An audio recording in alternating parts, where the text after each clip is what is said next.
What's up? What's up, everybody? What's up? It is Friday. That's for you, Joe Rigby. That's as much as I'm going to give you, y'all. That's as much as I'm going to give you on a beautiful Friday. We got a game 7 coming up, and we got potential huge baseball news. Now, I don't pretend to be an expert on contractual talks, but I promise you we are going to dive into what I saw this morning about Major League Baseball. In addition to that, as always, if you want to be a part of the show, all you need to do is email us at the John Browner Podcast at gmail.com. That thing right there at the bottom of the screen, that's how you become a part of this show. If you're new to the show, I'm John Browner, and this is the John Browner Podcast. We stream Monday through Friday at 10 a.m. sharp until this thing is over, most likely 11. We usually don't go past 45 minutes. And if we do go past 45 minutes, that means we got a guest and we're having a good time. You could be that guest by going to johnbrownerpodcast at gmail.com. In addition to that, as you guys all know, we are on the march to 100. That's right. I'm sorry, 300. Listen to me. We are trying to get this show to 300 subscribers. We're trying to get this show to 300 and beyond subscribers. But you gotta have a goal to reach the next goal. And so to get to 300, this is the process. We're aiming for 300 first, and then after 300, we're going to aim for 500. But right now, the road to 300, the march to 300 continues. We're now above 250 subscribers. So shout out to everybody who's subscribed to the show so far. And if you're seeing this show for the first time on X, shout out to all our friends at the Sporting Tribune, who I'm working with now and building something over there with them. Shout out to Arash Markazi. A lot of good people working over there. We're going to start putting some of the work from the Sporting Tribune, some of the things that have been written over there. We'll start interviewing those guys over here. A lot of good guys, a lot of good work. I'm also a part of their show, the Sporting Tribune Tonight, which airs after every live sporting event, major sporting event rather. Like last night, the NBA Finals got to the 7th game. The 6th game got decided. Spurs got the win, and so we went live. We talked about it for about 45 minutes, which is a good window, and it was a great conversation. So if you guys want to be a part of that, head over there, subscribe to them. You're going to start seeing a lot of my work pop up over there too, and it's just because of you guys. It's because of you guys. So I appreciate you guys supporting the show. I appreciate you guys being a part of it and being here, because we got a lot of stuff to get to, because we stay having a good time around here. Let's shout out some of the people who are here before we get to anything crazy. Let me see who we got in the building so far. What it do, Tito? Joe Rigby and the fam. Joe wanted me to do the old Scott Kaplan, It's Friday, but he know I ain't doing that. Shout out to my brothers. I spoke to Alex yesterday. He's doing good. Yeah, that's all. What it do? This guy right here, Raider every day. Buenos dias, great friends. Happy Friday. Keep doing the thing, Brown. You damn right, boy. You damn right. Graham did a birthday cake. Whose birthday is it? Is it your birthday, Graham? I don't think it's is it your birthday? Okay, cool. Whatever. So on the show today, we got two major things to talk about on the show. We're going to talk about the Padres, obviously, because they're on the road playing the Nationals, and they have a very interesting take on the Padres and the Nationals. So I hope that you guys can, give me some feedback on that, what you think. We're going to talk about a major change that's possibly coming to Major League Baseball. And I don't think that when you see the statistics that I've gathered on what could lead to this, you're going to be, I think you're going to be intrigued. I think you're going to be intrigued because if this happens, this is going to be a major turn of events of things in baseball. Now, let's talk about last night. We got a game 7. Not only do we got a game 7, we got a Western Conference Finals game 7 with a Victor Wembanyama versus an SGA. Look, I unfortunately, I told y'all how this was going to go. Unfortunately for the Thunder, I told you because of the way that game 5 went and they got all these calls, I knew that Game 6 would be littered with a bunch of hard defense and no calls. At one point, I think it was like a minute, 2 minutes left in the second quarter, and the Spurs hadn't fouled. Like as hard as the amount of defense the Spurs were playing in that game, the intensity of the defense in that game, the Spurs didn't foul in the second quarter to like 2 minutes left. So they went 10 minutes of Stephon Castle defending SGA and not one foul. So, as much as you don't want refereeing to become a topic of conversation, the NBA has made it this way. I thought Wemby was fantastic to start the game. He kind of tailed off towards the end.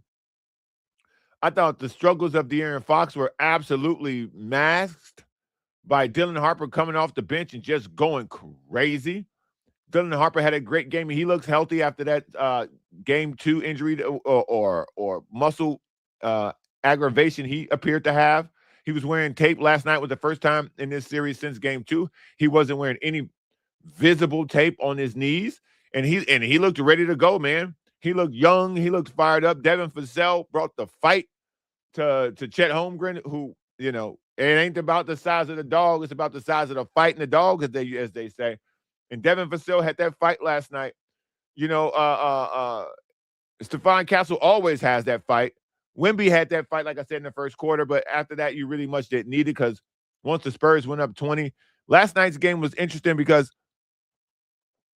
the odd thing about watching last night's game was the Spurs played like this could be their last game.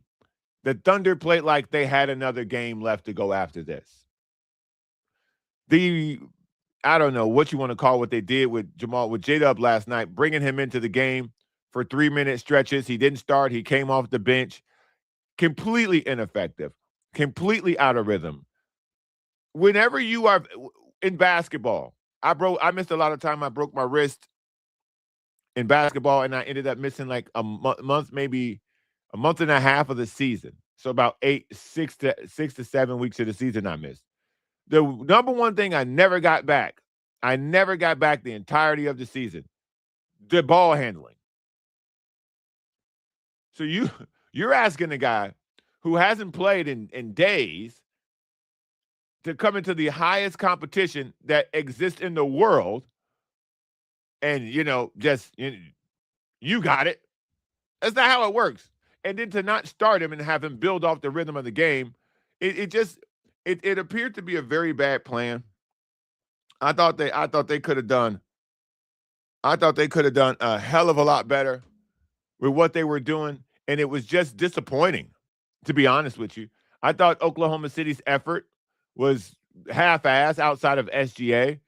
I thought that, Alex Caruso made a shot here and there, but without A.J. Mitchell and without J-Dub being physically able to continue, with Chet Holmgren vanishing again, so he only appeared for Game 5, I don't know where they're going to get scoring from.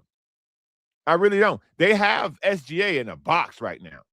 And if he doesn't get foul calls, if he doesn't get to the free throw line, that takes a massive portion out of his game.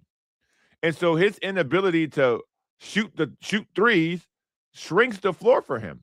And so when he's out there and he's juking and jiving in the mid-range, okay. Stephen Castle's on that. Devin Vassell's on that. Carter Bryant is on that. Carter Bryant had a couple monster plays last night. Dylan Harper. They have the exact bodies and the game plan to smother and make Shea's life as difficult as possible. When he makes jump shots, he earns those made shots. He's taking some very, very difficult jump shots. He's making some of them. But as a defense, if he makes those shots, that's why he's the MVP. When he's making some of these shots where Stephon Castle is all over him, Devin Vassell's jumping from somewhere, you got Wemby in the background somewhere with his arms, his 9-foot reach in the air, and Shea's still making these shots. There was a play where he took Wemby baseline, and it was one-on-one. The crowd got into it. Juke stepped back, boom, right over Wemby. Tough jump shot. And if you make that jump shot, hey, man, you the MVP, hats off to you. He made a lot of those. but he can't make 15 to 18, which it'll require for him to do for him to truly take over the game without free throws to get to his season average, which is 30 points. He's got to make at least 14 to 15 shots because he doesn't really shoot threes. So he's got to make 13 to 18 shots to really have his regular season impact from a scoring standpoint if he's not going to shoot threes. And you've seen some of the tough jump shots he's taking. It'd be a miracle if he made 18 of those. It'd be a miracle if he made 14 of those because the Spurs defense is so in tune to what he wants to do. The Spurs game plan piggybacked on what the Lakers did. The Spurs just have better athletes. J.J. Redick's defensive game plan was spectacular. They didn't have the athletes to execute it. The Spurs game plan against him is spectacular. They have the bodies to execute the game plan. And if someone else doesn't do something else,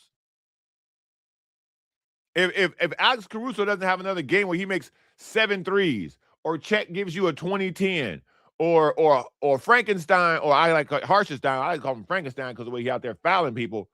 If he doesn't give you 15 and 10, like you're going to need another guy on that team that gives you the type of game that would allow SGA to get some type of freedom. And I don't think that's going to happen because if I'm San Antonio, if Alex Caruso makes 7 threes in a game 7, you shake his hand. You don't let Casey Wallace do that because that's his game. Casey Wallace can come in the game and make 7 threes. The cat with the fingernail polish, he can come in the game and make 7 threes because that's his game. You don't allow guys who it's their game to do things. You don't allow Isaiah Hartenstein, a.k.a. Frankenstein, to get 7 offensive rebounds because that's his game. But if Alex Caruso can make 7 threes, hats off to you. If Jalen Williams can come off the bench and make another 6 threes, hats off. I got to take my hat off to you, brother. Y'all win. You're better than us in the game 7, and it is what it is.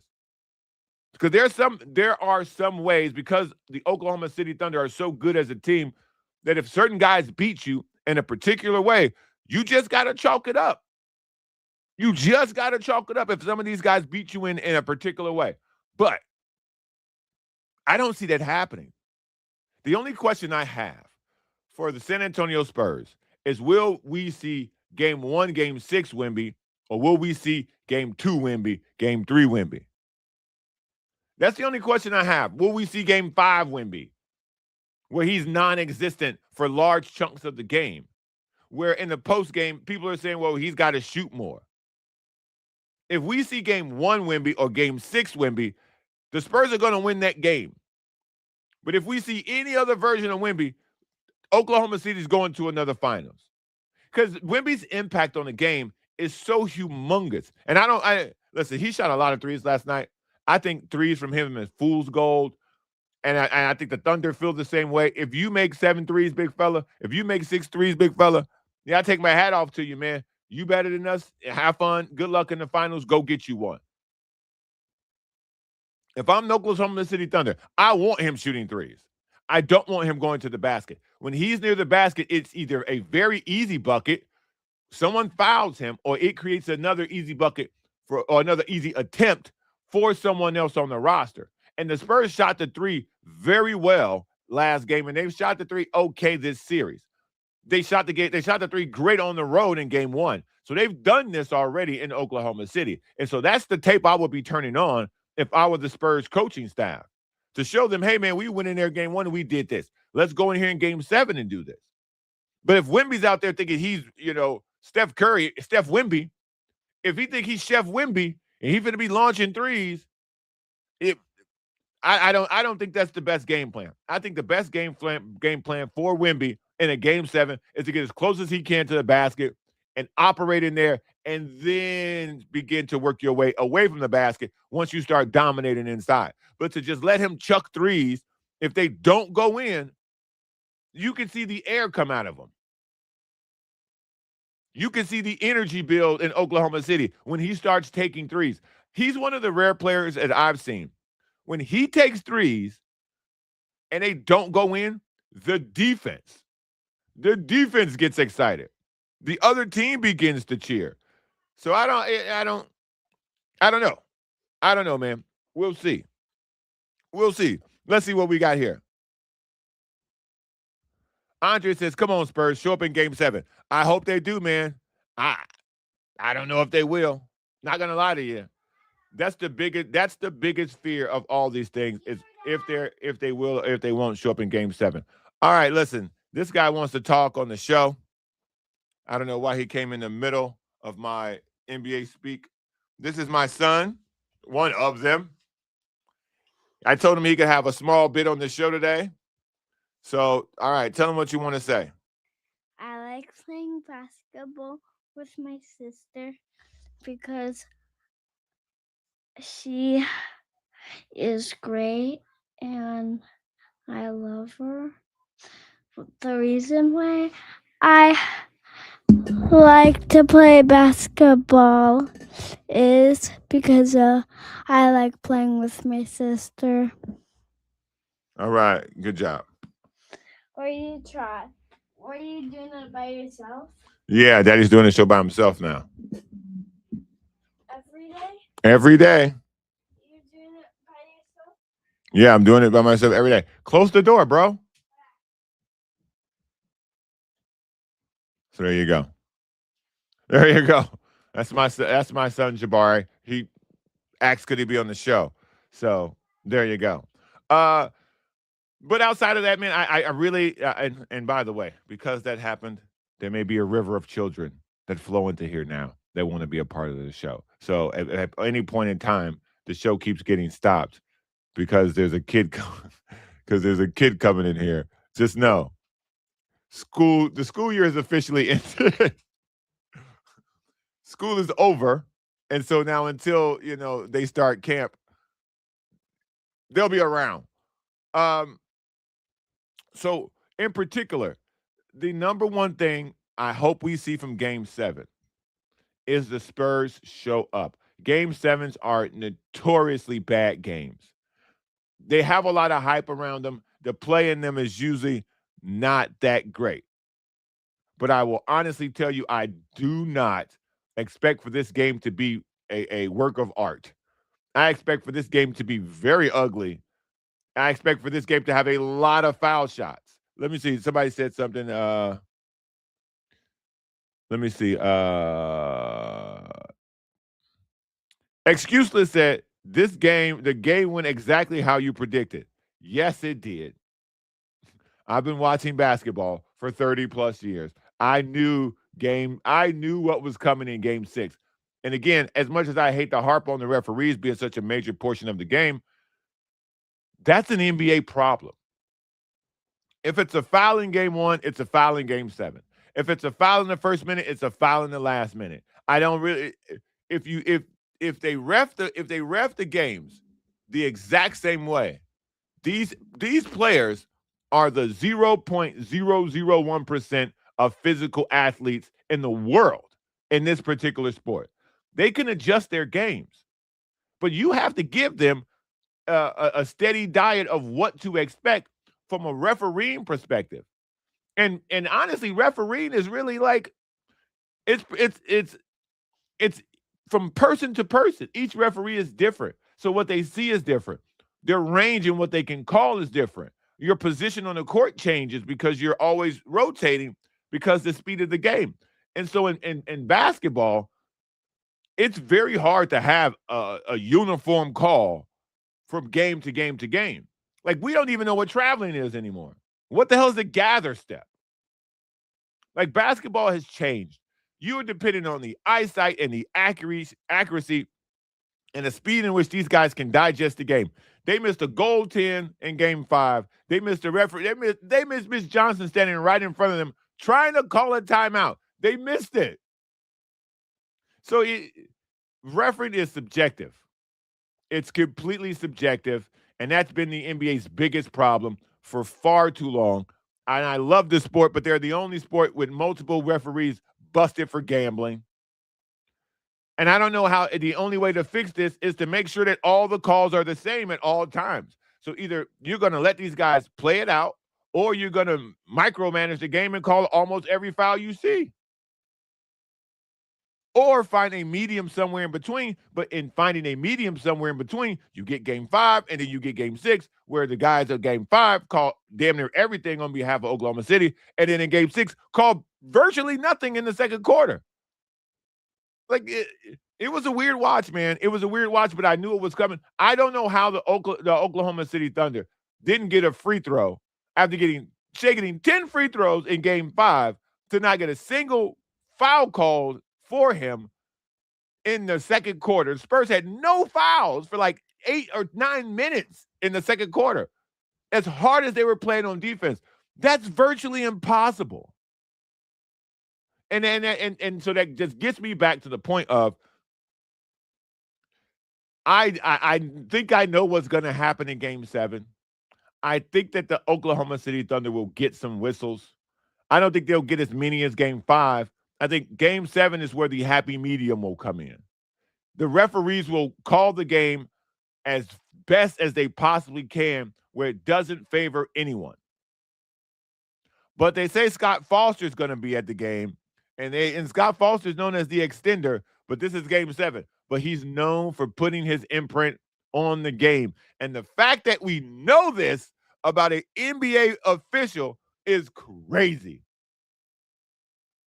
The fact that we know that Scott Foster likes to be a part of the show is crazy. So yeah, man. We don't know. We don't know. We'll find out. We'll find out. Game 7 is Saturday at 5:30. Let me double check to make sure I'm not telling no lies here. I think it's at 5:30. Yep, Saturday at 5 o'clock on NBC. So Saturday at 5 o'clock on NBC, I'll be in front of my TV. I might live tweet that thing. I'm not sure, but I will be watching it. What else? Oh, yeah. What else we got here? Oh, by the way, shout out to all my friends at the Sporting Tribune. This is flowing right now on their X page. You'll see some of my work show up on their YouTube too. So like and subscribe to them. You'll see me over there. And as we continue our march to 300, I'm trying to get to 300 sponsors. So if you're new to this program, if you've never seen or heard my voice before, and you somehow stumbled upon this show, welcome. It's fun around here. 1 and 2. Subscribe to the podcast. Subscribe to the YouTube page. I have gotten this thing up on iTunes, and I've gotten this thing obviously rolling here on YouTube. We're doing very well on X. So let's continue the flow. Let's keep it going, man. Like and subscribe to the show on YouTube. If you're watching on YouTube right now, give the show a like. Again, they got buttons for this. They got buttons for this, y'all. Don't make me keep this up the entire show because I don't want to do that. Like the show, man. Like and subscribe. Like and subscribe. Like and subscribe. After every segment, they tell me to tell y'all that. That's the advice I've been given on how to continue to grow the show. Before I get into the thing that I think is going to change baseball, the Padres are playing the Washington Nationals, and every time the Padres play the Washington Nationals, we have to reevaluate the trade that got us Juan Soto from the Washington Nationals. In addition to that, we probably should talk about the home run power of James Woods and the fact that C.J. Abrams is batting 296. I think the number is 296. I think C.J. Abrams is batting 296, which, depending on how you look at it, that sounds pretty good to me. Yeah, no, 294. I'm sorry. C.J. Abrams is batting 294. James Woods has 15 home runs. C.J. Abrams has 47 RBIs. So the question I asked everybody here today is, what was the Juan Soto trade the right thing to do? Now, if you asking me, my answer is yes, because these two guys aren't helping the Nationals win games. Not in any way that's spectacular. The Washington Nationals record is 29-28. They're third in the NL East. And their best two players, so they won the trade, by the way. They won the trade in the long term. We won the trade in the short term because Juan Soto played a major part in knocking off the Dodgers and giving us, the joy that we've all been waiting for in Petco Park on a rainy night in the summer. It was awesome. I was there. Well, it wasn't the summer, actually. It was November, October. But the fact that CJ Abrams leads them in batting average and RBIs, and James Woods leads them in home runs, and he's batting 276. See, you can hit home runs and hit 270. Who knew? Not 170, but 270. So whenever the Padres are playing the Nationals, it's very interesting to me on revisiting that trade and asking ourselves, was it worth it? Was giving up James Woods and giving up CJ Abrams worth what we got from Juan Soto and what we turned Juan Soto into? Because Juan Soto became this like octopus tentacle level trade where 3 guys went over here, and you got 4 guys from over here, and for this guy. So this guy, Juan Soto, was responsible for like 12 guys changing teams or something crazy like that. So I ask this question every time we play the Nationals.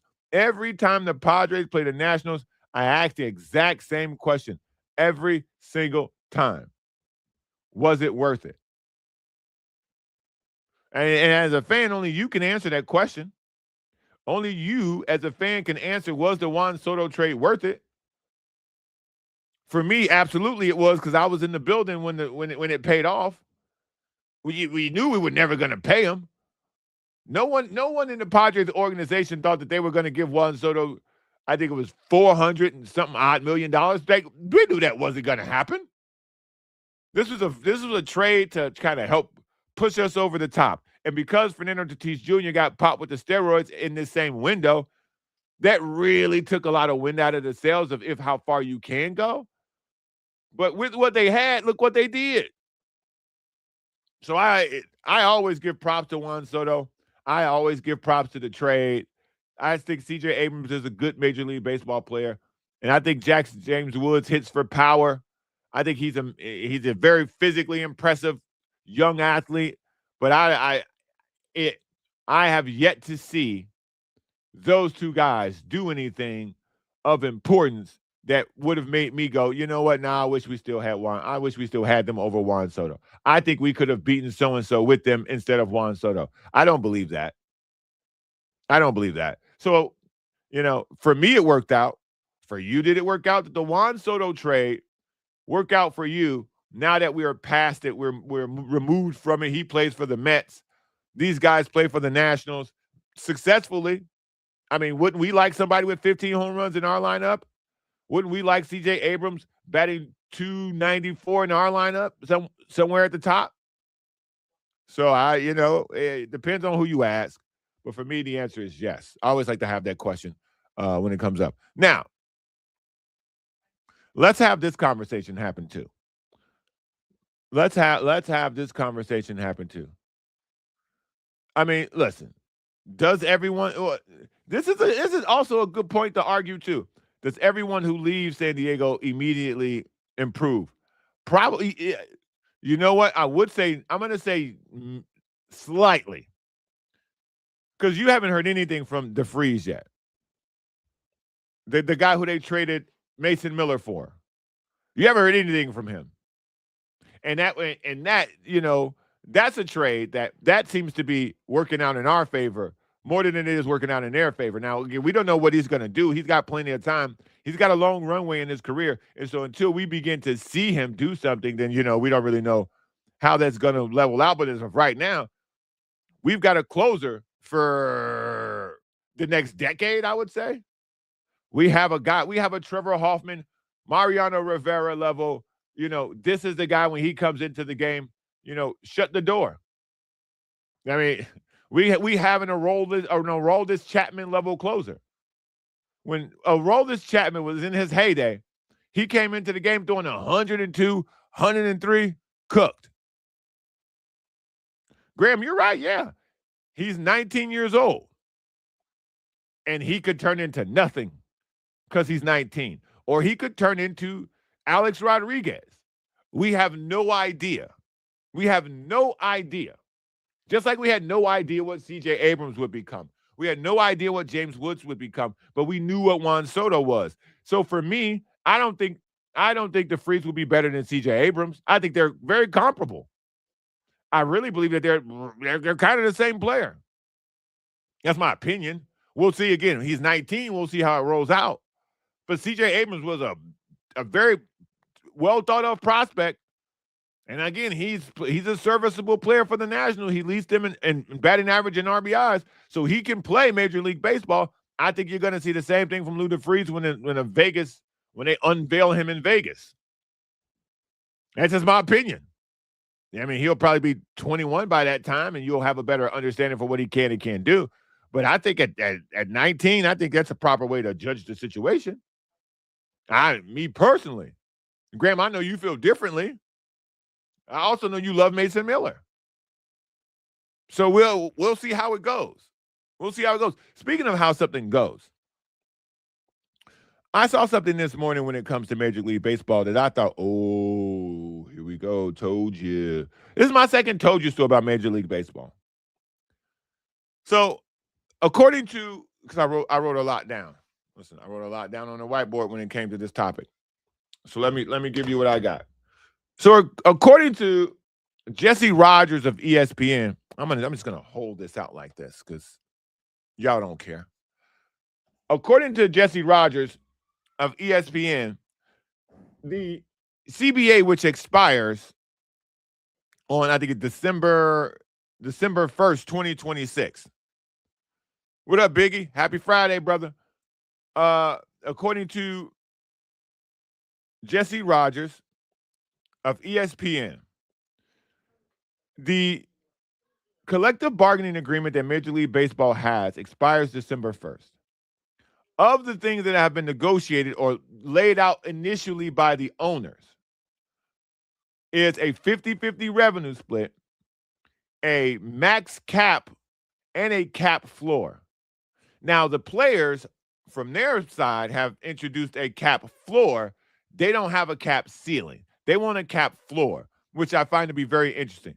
Now, according to reports, that this is nowhere near close to being finalized, and there's a lot that has to be worked out. And the two sides are on very, very, very, very far apart. But it's May 29th. And December 1st is a long way. And because there's no baseball actually played on December 1st, don't expect for this to be figured out by December 1st. But what the owners are offering and what the owners offer, they tend to get in these type of discussions. What Jesse Rogers is saying is that the cap floor would be $171 million. You know who's under the cap floor in Major League Baseball? 14 teams are under the cap floor in Major League Baseball. I'm going to share the screen of Spot Track with you because I couldn't believe this. I knew there were some guys not spending. I didn't know it was this many teams not spending. So according to Spot Track, and this is 2026, this is the current spending for 2026. Let me see what's happening here. I want to make sure this is right because this is it active. This is the active roster total payroll. Wait, this isn't right. Well, this is a real time. So let me see what's happening here. Because I need the best way to figure this out is if the Dodgers, the retained number on the Dodgers, because they have a big old, yep, there it is. Okay, because they deferred a lot of their money. And because they deferred a lot of their money, their payroll looks wacky. By the way, their payroll looks crazy because of that. So this year, the teams, there are 6 teams. There are 6 teams that would be, let me make sure hold on. Because I want y'all to see these numbers. There are 6 teams that would be under that. There are 6 teams, of the cap floor is 171. There are 14 teams below that. There we go. That's what I'm trying to say. After the Detroit Tigers, all these teams are underneath it. They're underneath it. So there are 14 teams. There are 14 teams that are going to have to figure out a way to raise the salary floor. 14. Do you understand? I understand why the players would want a salary floor. I totally get that. But if I'm the owners, yeah, you can have a salary floor if we also get a salary cap. Because I know the Dodgers don't want a salary cap. The Yankees, the Mets, these teams don't want salary caps because if they get salary caps, they may have to massively alter their roster and let some guys go. But if you're looking at this from a standpoint of there are 14 teams that are below the cap floor, there are only 6 teams that are above it. I think that's a problem for the floor. I don't think that's a problem for the max guys. I don't because whatever the max is, there'll be a penalty for the max, and the Dodgers will just pay that. The Mets will just pay that. The Yankees will just pay that. I don't know where the Braves are financially, but they'll probably just pay that too. So now you got now you have of the 6 teams, you probably have 4, maybe 5 of them will just go, all right, well, what's the cost for being over that? And if you can negotiate that through a CBA of what the amount is that you have to pay to make sure that you don't have to do that, then that's a different conversation. Then that's a totally different conversation. But I can guarantee you the teams that are at the floor, the 14 teams that are currently spending would be under what would be the suggested floor in this collective bargaining agreement. They're going to bitch and complain about getting above the floor. And teams like Colorado aren't going to go over the floor by $30 million. They're going to go over the floor by $1. They're not going to, the Tampa Bay Rays aren't going to go over the floor by $50 million. They're going to go over the floor by a nickel. The Pirates are included in that. The Royals are included in that. There are a lot of Major League Baseball teams. The A's absolutely will be included in that.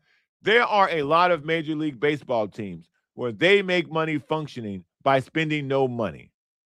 I think this CBA, if it comes into range in any way, shape, or form, close to having a hard floor and a hard ceiling, the ceiling won't matter to the top.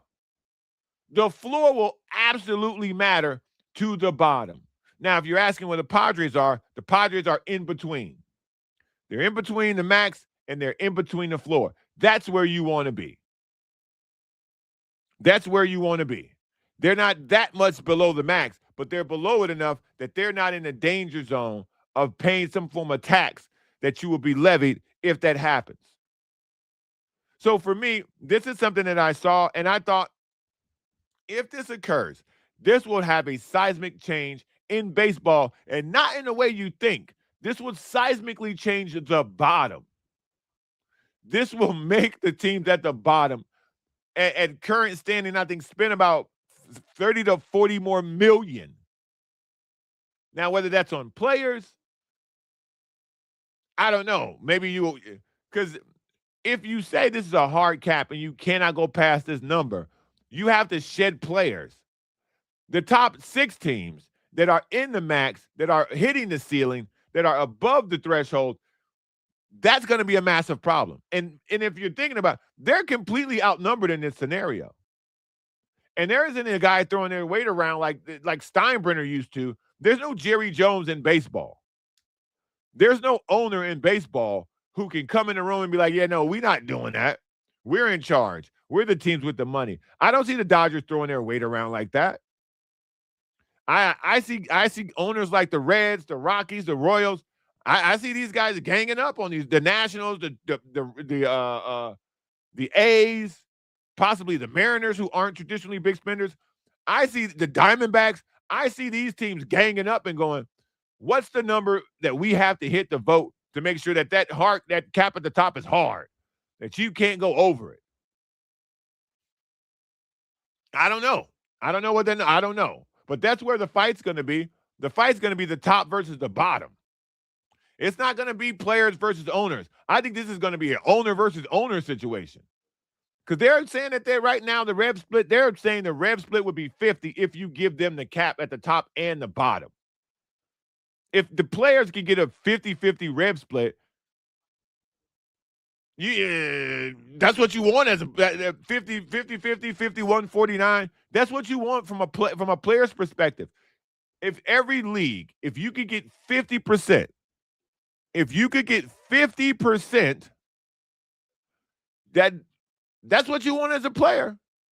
That's a lot of money. That 1%, that 48 to 50, that 49 to 50, that 49 and a half to 50, that's millions of dollars going back to the players. Hundreds of millions of dollars going back to the players, depending on where we'll be at with the contract negotiations, television deals, network deals, team deals. There's ways that this thing can really spin. And in this deal, but this got more in the minutia of things. The guys get to keep more of their revenue that they make in stadium. So, that would be big for the Padres. Biggie says, you know who else doesn't want a salary cap? ESPN. Why? Because they want the top teams to always be competitive for their broadcast. Dodgers, Yankees, Braves, Phillies, Mets. So no salary cap is coming. I disagree. Biggie. I think you're going to get a salary cap because they're the only major sport without one. And because of that, you see the Dodgers being this successful. And I think all this comes back to the Dodgers. I think that the financial success of the Dodgers has pissed off a lot of major league owners because to their fan base, it's embarrassing. Because you look at what the Dodgers are doing and you go, why can't my organization do that? Not to the tune of giving a guy $700 million. But why can't we be financially competitive year in and year out? Why can't we find a way to have a successful farm system while also being able to pick up a big ticket free agent here and there? A lot of these fan bases aren't asking for you to purchase the moon. They're just asking for you to keep the guys who we grow here locally. Keep our homegrown guys. If I'm the Royals, I want to keep the guys who we bring through our farm system. Why do we spend so much time scouting these guys if we're just going to let them go play for the Dodgers or play for the Yankees? Because at one point in time, the Royals Major League Baseball team was a farm system for the Yankees at the rate that the Yankees were picking up their players during free agency. So I don't. Biggie says, I'm telling you, nothing will change by February. Next year, the owners will cave and it will be business as usual until the lockout. I think that there's going to be a lockout because I don't think the players want a cap, max cap. I think, again, they floated a soft floor cap. The owners came back and said that we want a max cap. And I think that max cap is for the 14 teams that are under the floor. So and this is where I think you and I are going to have a real good conversation for until December. And when this actually boils over and there is a lockout because there won't be any games, they'll have to figure this out somewhere January, February is when I think it'll really get figured out. But I don't think they'll cave on the hard cap because there's too many owners have been embarrassed by the intelligence of the Dodgers front office. There are too many. Those 14 teams are pissed that Steve Cohen can just write a check to fix the issues. Those 14 teams have always hated the Yankees and their ability to spend. So, yeah, I think major changes are coming to baseball. How those changes will hit, I don't know. We'll find out. We'll see, man. We'll see. We'll see. But I like it. I like it because I think it's much needed in baseball. Great show today, guys. Great show today. I appreciate y'all for coming in. I appreciate y'all for communicating some back and forth. I appreciate y'all stopping by. We have a fantastic weekend. As you can hear, my house is loaded in here because school is over. So I need to go and be a daddy. It's time to go do daddy stuff. I'll see y'all on Monday. We'll have an NBA Finals to announce. We'll have a Padres series to break down. And I'm pretty sure some other stuff will happen. We'll probably have some updates on this CBA talk. But I'm going to pay a lot of attention to the CBA talk because I really, really, really, believe. Oh, and by the way, shout out to everybody running the Rock and Roll Marathon this weekend. Excuseless is running out there. 26.2 this weekend. So shout out to him. Let me put him up on the screen because that's crazy. 26.2 for him this weekend. Last weekend I was out there. Last weekend. Last year I was out there running at 13.1. You feel me? Lost a couple toenails, so you ain't gonna see me out there.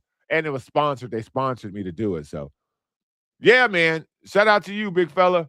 Good luck out there. I see you running on TikTok all the time, man. Now is the show for you. It's go time for you. Let's see what you got out there when you running that real thing amongst thousands and thousands and thousands and thousands of people running past my house in North Park. I'll holler at y'all, man. Be safe on the road. Be safe running. And yeah, we'll chat about this on Monday. Peace.